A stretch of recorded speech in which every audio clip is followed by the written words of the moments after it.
Furniture വിപണന രംഗത്ത് 13 വർഷത്തിലധികം നിലമ്പൂരിൽ പുതുമയുടെ പ്രൗഢ വിസ്മയം ഒരുക്കിക്കൊണ്ട് വിശ്വസ്തയോടെ പ്രവർത്തിച്ചു വരുന്ന new Rajdhani furniture Keerthippadi Nilambur. Hi, നിങ്ങളുടെ പുതിയ ജിമ്മിലേക്കുള്ള ബെസ്റ്റ് ജിം എക്യുപ്മെന്റ്സ് എവിടെ വന്ന് പർച്ചേസ് ചെയ്യണമെന്നുള്ള ആലോചനയിലാണോ?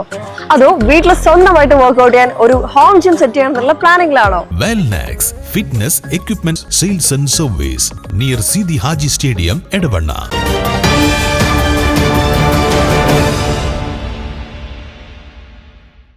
വന്ദേ ഭാരത് ട്രെയിൻ യാത്രക്കാർക്ക് നിലമ്പൂരിലേക്ക് കണക്ഷൻ ലഭിക്കാൻ നിലമ്പൂർ ട്രെയിനുകളുടെ സമയം പുനഃക്രമീകരിക്കുമെന്ന് Southern Railway additional general manager Vipin Kumar. Pulikkallur സ്റ്റേഷനിൽ ക്രോസിംഗ് സൗകര്യം 10 മുതൽ ആരംഭിക്കുമെന്നും അറിയിച്ചു. നിലമ്പൂർ റെയിൽവേ സ്റ്റേഷനിൽ സന്ദർശനത്തിനെത്തിയ AGM ആര്യാടൻ ഷൌക്കത്ത് MLA നൽകിയ നിവേദനത്തോട് പ്രതികരിക്കുകയായിരുന്നു. തിരുവനന്തപുരത്ത് നിന്നും രാവിലെ 5:15 പുറപ്പെടുന്ന തിരുവനന്തപുരം കാസർഗോഡ് വന്ദേ ഭാരത് രാവിലെ 10:02 ഷൊർണൂരിലെത്തുന്നത്. കോട്ടയം നിലമ്പൂർ എക്സ്പ്രസ് 10:10 ഷൊർണൂരിൽ നിന്നും നിലമ്പൂരിലേക്ക് പുറപ്പെടും. വന്ദേ ഭാരതിലെത്തുന്നവർക്ക് നിലമ്പൂർ ട്രെയിൻ ലഭിക്കുന്നതിനായി നിലമ്പൂർ ട്രെയിനിന്റെ സമയം വൈകിക്കും. വൈകുന്നേരം 4:05 തിരുവനന്തപുരത്ത് നിന്നും പുറപ്പെടുന്ന മംഗലാപുരം വന്ദേ ഭാരത് രാത്രി 8:30 ഷൊർണൂരിലെത്തുക. 8:35 ഷൊർണൂരിൽ നിന്നും നിലമ്പൂരിലേക്കുള്ള മെമു പുറപ്പെടും. മെമുവിന്റെ സമയം 9 മണിയിലേക്ക് ക്രമീകരിക്കാനും ധാരണയായി. പുലിക്കല്ലൂരിന് പുറമെ മേലാറ്റൂർ ക്രോസിംഗ് സ്റ്റേഷൻ ജൂലൈയിൽ തുറക്കുന്നതും ചെയ്യുന്നതോടെ നിലമ്പൂർ ഷൊർണൂർ പാതയിൽ കൂടുതൽ ട്രെയിനുകൾ സർവീസ് നടത്താനുള്ള സാഹചര്യവും ഒരുങ്ങും.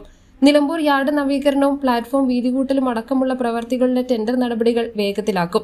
ഷൊർണൂർ നിലമ്പൂർ വേണാട് എക്സ്പ്രസ് നിലമ്പൂരിലേക്ക് നീട്ടാനുള്ള ആവശ്യം പ്ലാറ്റ്ഫോം വീതികൂട്ടലിന് ശേഷം പരിഗണിക്കാമെന്ന ഉറപ്പ് നൽകി. നിലമ്പൂരിൽ നിന്നും തിരുവനന്തപുരത്തേക്ക് പുതിയ വന്ദേ ഭാരത് എക്സ്പ്രസ് അനുവദിക്കണമെന്ന ആവശ്യവും ആര്യാടൻ ഷൌക്കത്ത് മുന്നോട്ട് വെച്ചു. രാജ്യത്തെ പ്രധാന ടൂറിസം കേന്ദ്രമായ നിലമ്പൂരിൽ നിന്നും വന്ദേ ഭാരത് ആരംഭിച്ചാൽ വയനാട്ടിൽ നിന്നുമുള്ളവർക്കും തമിഴ്നാട്ടിലെ നാടുകാണി ഗൂഡല്ലൂർ മേഖലകളിലുള്ളവർക്കും പ്രയോജനപ്രദമാകും. ടൂറിസം മേഖലയ്ക്കും ഉണർവ് ലഭിക്കും. 8 കോച്ചുകളുള്ള വന്ദേ ഭാരതിന് പാതയിൽ സർവീസ് നടത്തുന്നതിന് മറ്റ് സാങ്കേതിക തടസ്സങ്ങളൊന്നുമില്ല. റെയിൽവേ ബോർഡാണ് ഇക്കാര്യത്തിൽ തീരുമാനമെടുക്കേണ്ടത്. PV അബ്ദുൽ വഹാബ് MPയും നിലമ്പൂരിന്റെ റെയിൽവേ ആവശ്യങ്ങൾ ഉന്നയിച്ചു. Palakkad divisional railway manager Madhukar Rawat, Palakkad divisional operations manager Palamurali, divisional engineer Muhammad Aslam, Priyanka Gandhi MPയുടെ പ്രതിനിധി Joshua Koshy, Anas union, doctor Biju Ninan, U Narendran എന്നിവരും AGMുമായുള്ള ചർച്ചയിൽ പങ്കെടുത്തു. News bureau, Nilambur. കാലിക്കറ്റ് യൂണിവേഴ്സിറ്റിയുടെയും കേരള സർക്കാരിന്റെയും അംഗീകാരത്തോടെ വിൻസെൻഷൻ വൈദികരുടെ നേതൃത്വത്തിൽ നിലമ്പൂർ റെയിൽവേ സ്റ്റേഷന് സമീപം ഡീപോൾ ക്യാമ്പസിൽ BCA, BSW, BCom, BSc artificial intelligence, BSc psychology, BSc hotel management തുടങ്ങിയ ഡിഗ്രി കോഴ്സുകളിലേക്ക് അഡ്മിഷൻ ആരംഭിച്ചിരിക്കുന്നു. DePaul college, DiSAT, Nilambur.